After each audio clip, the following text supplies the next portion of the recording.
바람 가운데의 시선이라고 제목을 정했습니다. 마태복음 14장 22절에서 33절 말씀 본문으로 함께 하나님 말씀 나누고자 합니다. 네, 오늘 말씀 마태복음 14장 22절에서 33절로 함께 읽었는데요. 제가 되도록 주일 낮 예배 본문은 짧게 잡으려고 하는데 오늘 말씀은 이 이야기 전체를 본문으로 잡았습니다. 먼저 오늘 말씀 다시 생각해 보면 예수님이 오병이어로 5,000명을 먹이신 기적을 베푸신 이후에 무리들이 예수님을 임금으로 삼으려는 것을 아시고 무리들을 보내시면서 제자들이 먼저 배를 타고 앞서 건너편으로 가게 하셨어요. 그리고 예수님이 혼자 기도하러 따로 산에 올라가셨습니다. 이 배가 육지에서 수리를 떠난 이후에 바람이 일어나서 물결로 고난을 당하게 되었습니다. 풍랑을 만나게 된 거죠. 예수님은 이제 그 풍랑을 만나서 고난 당하게 된 그 광경을 멀리서 바라보고 계시다가 밤 사경, 새벽 3시에서 6시 정도 그 사이가 된 이후에 바다 위를 걸어서 제자들에게 오십니다. 풍랑 가운데에서 제자들이 물 위를 걸어오시는 예수님을 보고 유령이다 하면서 소리를 지르죠. 예수님이 즉시 안심하라, 나니 두려워하지 말라 말씀하시는데 그때 베드로가 예수님께 나를 명하사 물 위로 오라 하소서 이렇게 요청합니다. 예수님 베드로에게 오라 말씀하시고 베드로가 배에서 내려서 물 위를 걸어서 예수님께로 가요. 그런데 가다가 바람을 보고 풍랑을 보고 무서워 빠져가는데 그때 소리 질러서 주여 나를 구원하소서 또 이야기하니까 예수님이 즉시 손을 내밀어서 베드로를 붙잡으시고 믿음이 작은 자여 왜 의심하였느냐. 그리고 예수님과 베드로가 함께 배에 오른 이후에 바람이 그치고 배에 있는 사람들이 예수님께 절하면서 진실로 하나님의 아들이로소이다 이렇게 고백하는 말씀, 여기까지가 오늘 이야기 한 통으로 다루어진 말씀인데요. 오늘 이 말씀에서 베드로가 물 위를 걸은 그 장면을 중심으로 하여서 함께 말씀을 나누고자 하는 거예요. 예수님이 물 위를 걸으신 말씀, 이 말씀은 다른 복음서에도 다 나오는데 베드로가 물 위를 걸은 이 말씀은 오늘 함께 읽은 이 마태복음에만 나오는 것입니다. 베드로가 물 위를 걸었어요. 참 귀한 말씀. 베드로가 물 위를 걸었다라는 말씀을 믿으십니까? 네, 믿으시길 축복합니다. 예수님이 물 위를 걸으셨어요. 예수님 물 위를 걸으신 거는 그래 예수님을 하나님의 아들로 믿으니까 예수님이시니까 그럴 수 있지. 근데 베드로가 물 위를 걸었습니다. 참 귀한 말씀이에요. 베드로가 물 위를 걸은 장면을 생각해 보면은 예수님이 먼저 베드로에게 너도 한번 걸어볼래? 일로 와봐라 라고 하신 게 아니고 베드로가 예수님께 먼저 주여 만일 주님이시거든 나를 명하사 물 위로 오라 하소서 이렇게 요청하는 거예요. 참 당돌하지 않습니까? 네. 베드로가 먼저 예수님께 요청한 거예요. 그 예수님이 거기서 야 나는 하나님의 아들이니까 물 위를 걷는 거지 너는 안 돼. 왜 쓸데없는 거 얘기하냐가 아니고 오라. 오라 말씀하시는 거예요. 29절 보면요. 오라 하시니 이렇게 나오지 않습니까? 아주 간단하게 예수님이 오라고 하셨구나 하지만은 요 분위기와 어조가 예수님이 아주 기뻐하시는 거예요. 좋아하시는 거예요. 베드로가 예수님 저보고 오라고 해주세요 하니까 좋아하시는 거예요. 기뻐하시면서 오라 말씀하십니다. 그리고 이 베드로가 예수님 대답을 듣고 바로 배에서 내려서 물 위로 걸어서 예수님께로 갑니다. 이 장면 참 귀한 장면입니다. 그러나 이후에 바람을 보고 무서워 빠져가는 거죠. 그런데 그래도 또 소리 질러서 주여 나를 구원하소서 다시 요청하여서 예수님께 건짐을 받게 되는 거예요. 베드로가 예수님을 바라보고 갔을 때는 물 위를 걸었어요. 그러나 바람을 보는 순간 무서워 빠져가는 거예요.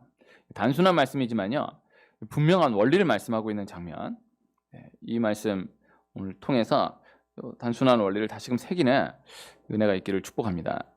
오늘 말씀 안에서 이 원리를 이제 연결지어서 생각해 보기 위해서 오늘 말씀 앞부분을 다시 생각해 보면요. 예수님이 제자들을 먼저 보내시는 거예요.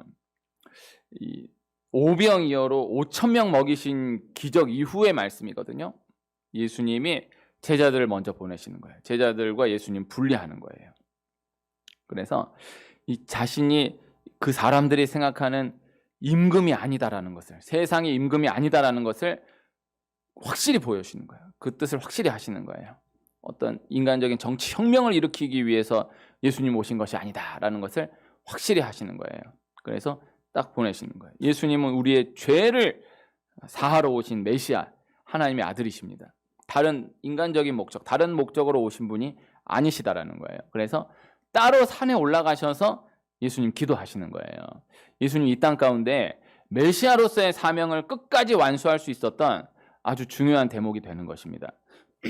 복잡한 사역 가운데에서, 아주 화려한 이 사역 가운데에서 늘 그 상황에 빠지지 않고 계속하여 따로 시간을 내어서 기도하셨던 예수님의 모습을 볼 수 있는 것이죠. 일부러 따로 혼자 기도하는 시간을 내시고 예수님 기도하시는 거예요. 그래서 이 말씀, 오늘 이 원리입니다. 그래서 그 상황에 빠지지 않는 거예요. 그 상황에 취하지 않는 거예요. 항상 예수님 나오시는 거예요. 그 베드로가 물에 빠지다가 나오는 것처럼 예수님 항상 그 상황 가운데에서 나오시는 거예요. 혼자 기도로 나오시는 거예요. 그 상황과 항상 자신을 분리시키시는 거예요. 따로 빼시는 거예요. 예수님 주변 상황으로 인해서 흔들리질 않으시는 거죠. 그래서 예수님을 향해서 막 환호하는 때에나 혹은 예수님을 향해서 막 비난받는 때에나 어떤 그것으로 인해서 환호로 인해서 비난으로 인해서 흔들리질 않으시는 거예요. 이 복음서 전체에서 예수님 계속해서 이 기도의 시간을 확보하여 나가셨던 것을 볼 수 있습니다. 이 복음서에 그때그때 계속해서 그것을 말씀하고 있지는 않지만은 어떠한 상황 가운데에서도 예수님은 항상 그 상황에서 벗어나서 기도하시는 거예요. 그 상황 가운데서 벗어나서 기도하시는 거예요. 막 환호할 때도 벗어나서 또 기도하시고, 막 욕하고 막 돌 던지려고 할 때도 벗어나서 기도하시고, 항상 그렇게 예수님 그렇게 관리해 나가셨던 것을 볼 수 있는 것입니다. 이거 간단한 원리입니다. 오늘 이 예수님이 항상 그 상황에서 빠져나오셔서 기도하셨다라는 이 말씀과 베드로가 물 위를 거는 장면을 함께 연결지어서 생각해 볼 수가 있는 것이죠. 베드로가 예수님만 바라보고 갔을 때에는 물 위를 걸었어요. 그러나 바람을 보는 순간 바람을 보는 순간 무서워 빠져들어가는 거예요. 그리고 다시 주여 구원하소서, 주여 나를 구원하소서 소리 지르는 거예요. 예수님 보고 소리 지르는 순간 예수님이 다시 베드로를 붙들어 올리시는 것이죠. 간단한 원리입니다. 그러나 이 간단한 원리를 현장 가운데에서 기억하면서 나아가는 것이 우리의 복잡한 현장 가운데 계속해서 기억하며 나아가는 것이 그리 쉽지만은 않은 것입니다. 예수님의 이 기적 가운데에 오늘 말씀도 그렇지만 이 다른 말씀에서도 많은 기적들이 바다와 연결되어 있다라는 것을 볼 수 있습니다. 바다, 물과 연결지어서 예수님의 많은 기적들이 일어났던 것을 볼 수 있어요. 바다는 우선 당시 문화 가운데에서 영적으로 우상이 가장 범람하는 곳이에요. 바다, 물. 사실 이 복음서 배경 가운데에서의 바다라고 표현된 것은 사실 바다라고 하긴 조금 그렇습니다. 그러나 이제 이스라엘은 워낙 물이 귀한 곳이기 때문에 그 정도면 그냥 바다다. 이렇게. 그래서 갈릴리를 사실 바다라고 얘기하기 어려워요. 갈릴리는 호수라고 이야기하는 게 더 맞는데 유대 문화 가운데에서는 갈릴리를 바다라고 말씀하는 거예요. 그 정도면 바다다. 바다를 구경하는 바다하고 익숙한 곳이 아닌 거예요. 그 정도면 어마어마한 바다인 거예요. 우리 생각하는 그런 태평양이나 아니면 동해 정도만 돼도 어마어마한 바다인데 그 정도의 바다는 익숙하지가 않아요. 그 갈릴리 정도면 어마어마한 바다. 근데 이 바다, 그 문화 가운데에서 바다는 우상이 가장 범람하는 곳. 지금도 바다는 우상이 범람하는 곳으로 볼 수 있습니다. 그 아이들 전래동화 같은 경우에 보면요, 바다의 우상이 이야기의 중심을 차지하고 있는 것을 많이 볼 수 있어요. 바다에 뭐 이무기가 튀어나온다, 뭐 심청전 같은 경우도 결국 바다 우상을 전제로 한 이야기 아닙니까? 네, 바다의 우상, 이 바다, 우리도 귀신을 잘 몰라도 물귀신은 알잖아요. 물귀신 작전이 뭐 이런 얘기 쓰잖아요. 그 물귀신이 무서운 거예요. 바다 귀신이 무서운 거예요. 그래서 저는 귀신의 세계는 잘 모르지만 귀신도 물귀신, 바다 귀신이 이제 급이 높은 거예요. 그래서 영적으로도 이 인천이나 부산 같은 경우에는 영적 기운이 있는 거예요. 인천이나 부산 같은 데서는 이게 교회가 쉽지 않은 거예요. 그래서 주변에 혹시 인천이나 또 부산에 혹시 아시는 목사님이 계시다면 지극히 존경받아야 할 분이에요. 네, 그 쉬운 데가 그 바다에서 목회하는 게 그 영적으로 봐야 돼요. 이 영적인 기운이 달라요. 영적인 기운이 있거든요. 영적인 싸움 많이 일어나거든요. 귀신과의 전쟁이 있는 거예요. 근데 예수님이 바다를 잔잔하게 하시잖아요. 그리고 오늘 말씀에서 물 위를 걸으시잖아요. 이때 이제 배에 있는 사람들이 예수님께 절하면서 오늘 말씀에서도 마지막에 보면은 진실로 하나님의 아들이로소이다 이렇게 고백하지 않습니까? 이게 바다의 우상에 젖어 있었던 상황 가운데에서의 고백인 거예요. 예수님을 영적으로 고백하는 거예요. 다른 기적도 대단한데 이 바다를 잔잔하게 하시고 바다 위를 걸으신 예수님을 보니까 그들의 문화 가운데서 그들이 가지고 있는 배경 가운데에서는 전혀 다른 거예요. 이게 예수님의 기적들이 그런 배경 가운데에서 이해하면 재미있는 것들이 많거든요. 오늘 말씀 바로 직전에도 예수님 오병이어로 5,000명을 먹이시잖아요. 예수님 오병이어로 물고기 2마리 보리떡 5개로 5,000명을 먹이시니까 이 사람들이 와 예수님 귀하시다 대단하시다 정도가 아니고 예수님을 임금으로 삼으려고 하는 거예요. 예수님 우리 왕이시다. 이제 우리 쿠데타 일으키자. 예수님을 왕으로, 예수님을 대통령으로 모시자 하는 거예요. 다른 기적을 일으켰을 때는요. 죽은 자를 살려도 예수님이 왕이시다 이런 얘기 안 했어요. 그런데 먹여주니까 예수님이 왕이시다 그러는 거예요. 먹는 게 중요한 거예요. 이거를 이 오병이어의 기적을 어떤 메시지를 찾는 것보다도 우리 사는 세상이 그러한 곳이다. 예수님이 다른 기적 어마어마한 기적 일으키셨을 때도 대단하시다 뭐 이 정도지 임금으로 삼으려고 안 했는데 오병이어로 5,000명을 먹이시니까 사람들이 실제로 움직여서 예수님을 임금 삼으려고 하는 거예요. 그 예수님 그 상황 가운데 빠져나오셔서 홀로 따로 가셔서 기도하신 거죠. 그 배경 가운데 생각해 보면은 바다 가운데에서의 기적, 물을 놓고 일으키신 이 기적이 참 중요한 기적인 것입니다. 제자들 가운데 많은 사람들이 어부 출신이었습니다. 바다와 가까이 지냈던 사람들이에요. 바다를 잘 아는 사람들이었던 거예요. 그래서 베드로를 놓고 생각해 보면은 베드로가 예수님과의 첫 만남 가운데에서 예수님이 깊은 곳에 그물을 던지라 말씀하시는데 예수님의 그 말씀에 베드로가 순종하잖아요. 그래서 깊은 곳으로 가서 그물을 던지는데 그물이 찢어지도록 물고기가 잡히는 거예요. 어마어마한 거예요. 이거는 우선은 베드로가 예수님이 깊은 곳에 가서 그물을 던지라라고 말씀하셨는데 그 말씀을 받아서 순종하여 깊은 곳에 일부러 가가지고 그물을 던졌다라는 게 대단한 거예요. 베드로는 어부예요. 베드로는 무식하다고 하지만요. 한평생을 바다에서 어부로 살아왔던 사람이에요. 이 바다의 전문가인 거예요. 그런데 밤새도록 물고기를 잡는다고 했었는데 한 마리도 못 잡은 그 상황 가운데에서 끝내려고 하는 그 상황 가운데에서 예수님 목수인데 물 아무것도 모르는데 물고기 아무것도 모르는데 깊은 곳에 가서 그물을 던지라 말씀하시는데 베드로가 그 말씀에 순종해요. 그래서 깊은 곳에 던져서 물고기 그물이 찢어지도록 잡는 거예요. 베드로가 순종했던 것도 귀한데 베드로가 순종하고 나니까 자신의 생각으로는 계산으로는 절대 일어날 수 없는 일이 일어나는 거예요. 깊은 곳에 그물을 던졌는데 물고기가 그물이 찢어지도록 잡히는 거예요. 여기서 베드로가 완전히 뒤집어지는 거예요. 이게 그냥 그물이 찢어지도록 물고기가 잡혔다. 거기에서만 놓고 보면 안 돼. 베드로가 어부다라는 걸 기억해야 돼요. 베드로는 바다에 있어서만큼은 누구에게도 뒤지지 않을 만큼 지식을 다 갖고 있었다. 이 바다에 있어서만큼은 나름대로 완전히 젖어 있었던 그 상황 가운데 예수님이 그것을 뒤집어 주시는 거예요. 예수님이 이 깊은 곳에 그물을 던지라 하시고 그렇게 그물이 찢어지도록 물고기를 잡게 하시는 분이시구나. 그래서 물고기에서 시선이 멀어지는 거예요. 그 예수님께 주여 나를 떠나소서 나는 죄인이로소이다 고백하면서 그물을 던져버리고 예수님 제자로 따라 나서는 거예요. 이게 바다를 알고 있었기 때문에 이 기적이 어마어마한 거예요. 아는 사람에게 이 기적은요, 모르는 사람은 기적 일어났다 그러면은 그냥 대단한 줄로 알아요. 그냥 모르니까 대단한 줄로 알아요. 근데 아는 사람은요, 이거는 그냥 대단한 게 아닌 거예요. 그냥 대단한 게 아닌 게 아닌데 이걸 나눌 사람이 없는 거예요. 뭐 아는 사람 몇 명 없으니까. 예수님 믿고 고치지 못할 질병이 없다. 이거 믿으십니까? 정말 죽을 수밖에 없는 질병이 예수님 믿고 고침받았다라고 하면 아무것도 모르는 사람은 이야 하나님의 은혜다 그냥 이 정도지만은요, 의사는 이게 전혀 다른 거예요. 이게 절대 이게 일어날 일이 아닌데, 이게 도저히 이게 아닌데, 이게 전혀 아니. 지금 코로나 상황 가운데에서 우리 모르는 사람은 그냥 야 이거 어쩌나, 이거 큰일 났다, 이거 어쩌나, 그냥 이 정도 살지만요.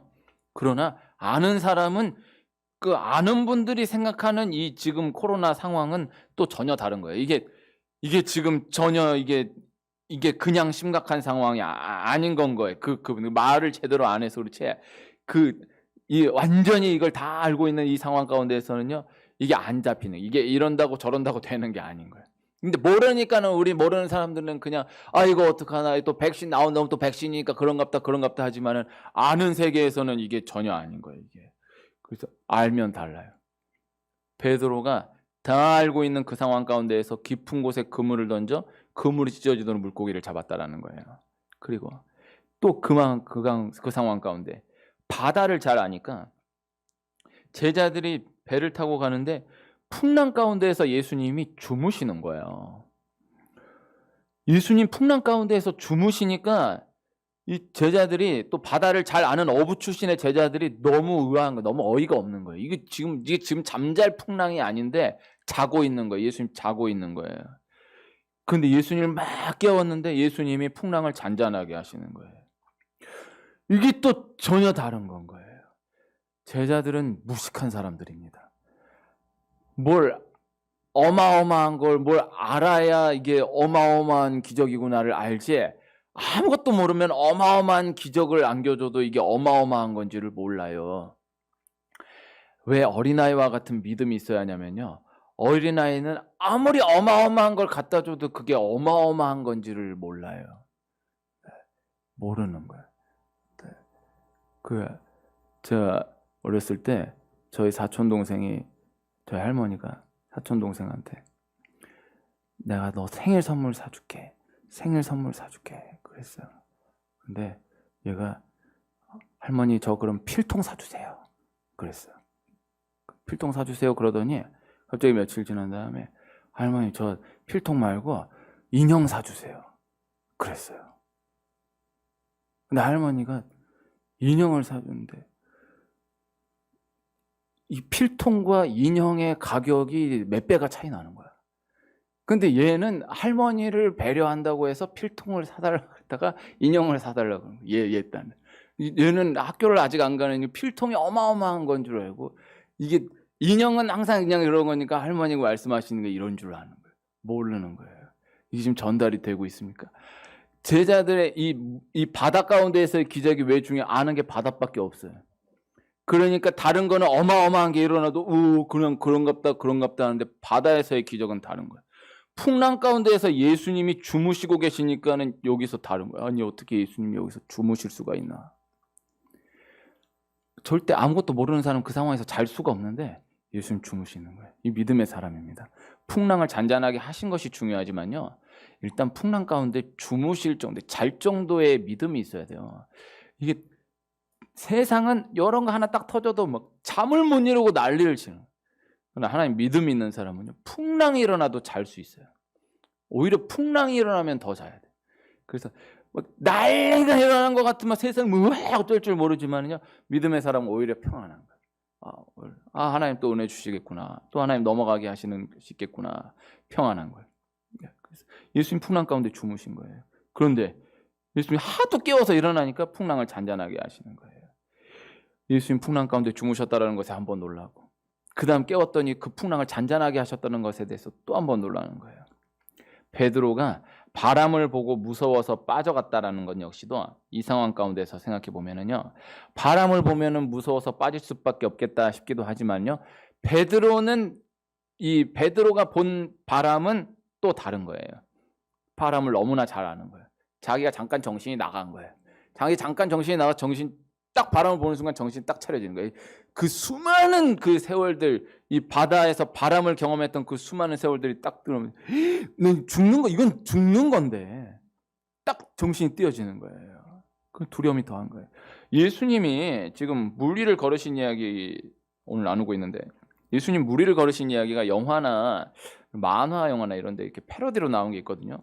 그 보면 이제 예수님이 물 위를 이렇게 잔잔하게 걸어요. 제가 얼마 전에 한 분이 소개해줘가지고 말씀드렸던 영화에 오두막이라는 영화에 예수님하고 그 주인공하고 물 위를 걷는 장면이 나오거든요.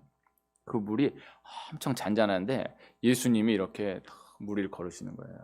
그럼 그 옆에서는 믿음을 가지고 물 위를 걷는 장면이 나와요. 참 아름다운 장면이거든요. 근데 오늘 말씀은 사실 그런 말씀은 아니에요.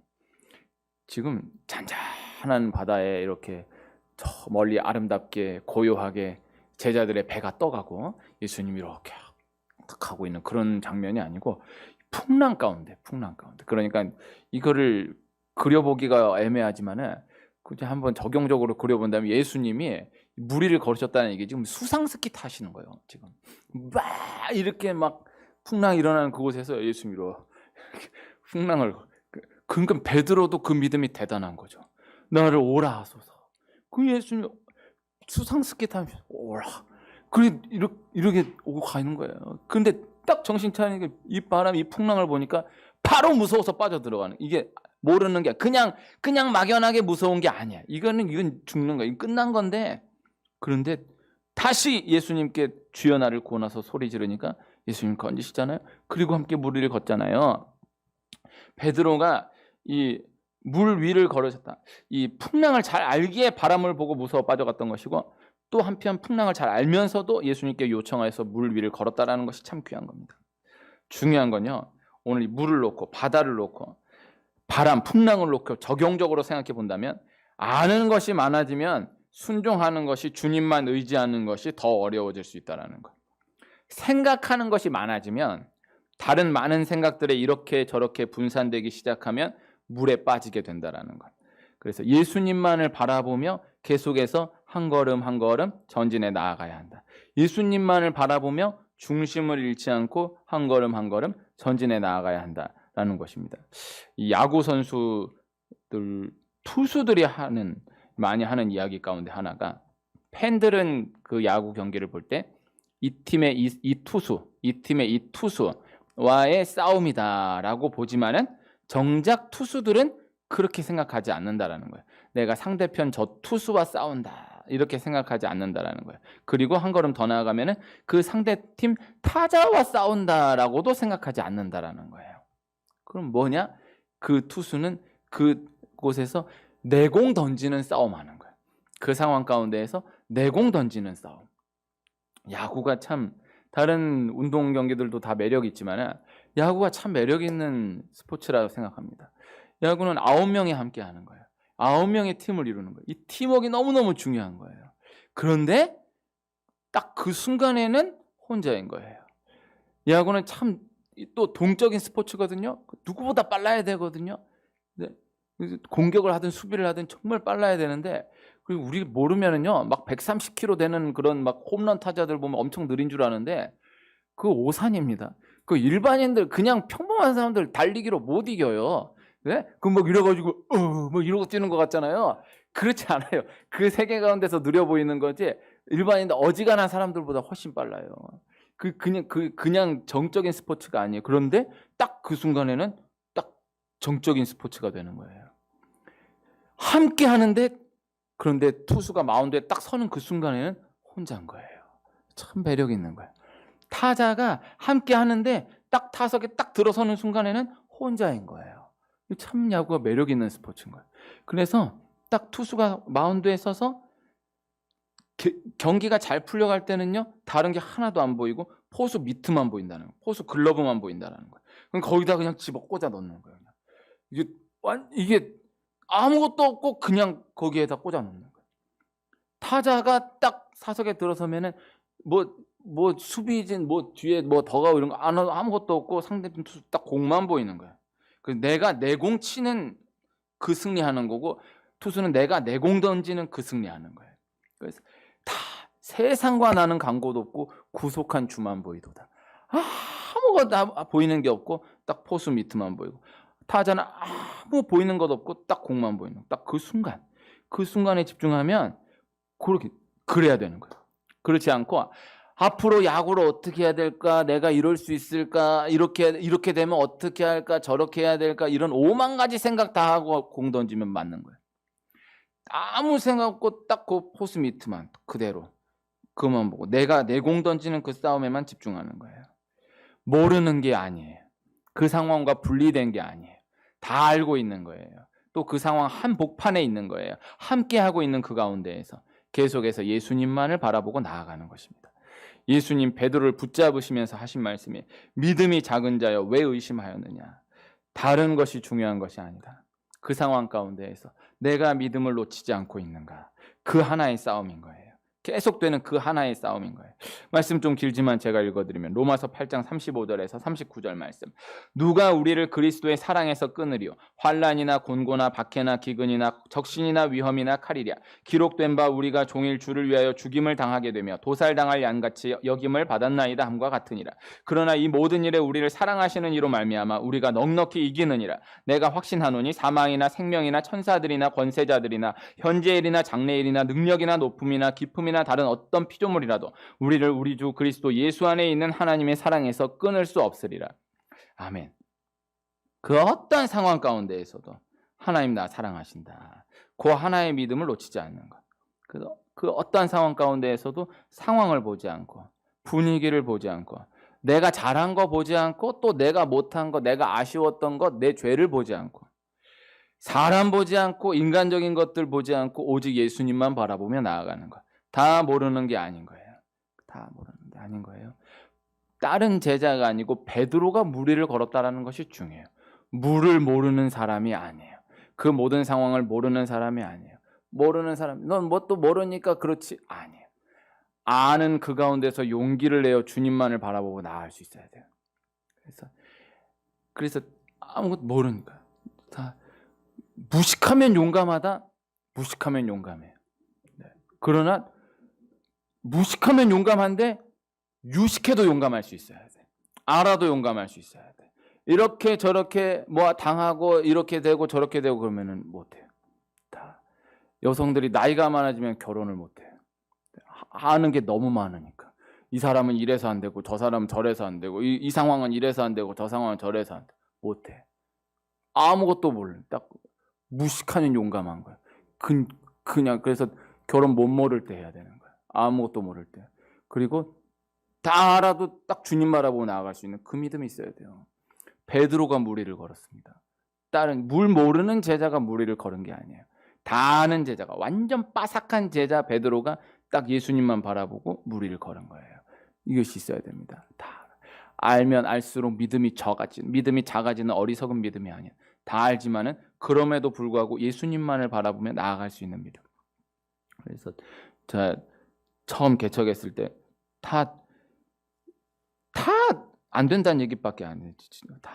왜 다 아니까. 나를 격려해 준 사람은 누구였느냐? 세상 친구들, 교회 안 다니는 친구들. 그래서 지금도 연락하는 내 세상 친구들, 술 친구들. 나는 술을 안 마십니다. 하여튼 술 엄청나게 좋아하는 교회 어쨌든 몇 년에 한 번은 갈까 말까 하는 친구들. 고등학교 때 친구들 만나는데 내가 개척한다. 진심으로 용기를 주는 거야. 야, 넌 잘할 수 있다. 너 같은 애가 어디냐? 내가 보장한다. 야, 너 잘한, 넌 한다. 야, 교회 그거 하면 되는 거 아니야? 몰라. 그런 교회 하는 목사님들 절대 그렇게 얘기 안 해. 이래서 안 되고 저래서 안 되고 이래서 안 되고 다 아니까. 마음은 그럴 수 있어. 근데 다 아는 그 가운데서도 하나님만 보며 나아갈 수 있어요. 주님만 바라보며 나아갈 수 있어야 돼요. 그래서 자꾸 이렇게 저렇게 말 들리고 또 나 자신 돌아본다고 하면서 내가 그래도 요만큼이라도 했으니까 이랬지, 혹은 내가 그때 이런 죄를 지었는데 어떻게 되나, 내가 그때 왜 그랬을까, 내가 그때 그렇게만 했어도 이렇게 안 돼, 이런 오만 잡다한 생각을 다 갖다 버리고 딱 예수님만 바라보며 나아가는 거예요. 그래서 교회 나왔을 때는요, 예수님만 바라보며 나아가요. 교회 딱 나왔을 때 내가 한 주간 내가 생각해도 참 잘했다, 참 잘했다 이렇게 생각하면 안 돼. 딱 교회 와서 앉는 순간 누가 뭐라고 한 게 없는데 내가 참 한 주간에 지은 죄를 헤아려 보니 좀 말로 형용할 수가 없구나. 그것도 잘못된 거. 하나님 앞에 다 내어놓되 주님만 바라보며 나아가는 거예요. 그래서 예수님을 향한 시선을 놓치지 않고 있다라고 한다면 주변의 모든 바람은 문제가 되지 않습니다. 오늘 말씀 단순한 말씀, 베드로가 바다를 잘 알고 있는 베드로가 풍랑 가운데에서 예수님께 물 위로 오라 해달라고 요청하여 무리를 걸었어요. 예수님만 바라보고 걸었을 때는 그냥 걸었고, 그러나 바람 보고 딱 떠는 순간 빠져 들어갔습니다. 다시 예수님 바라보고 소리 지를 때 예수님 붙잡아 주셨어요. 이 단순한 원리를 늘 기억하며 나아가는 은혜가 있기를 축원합니다.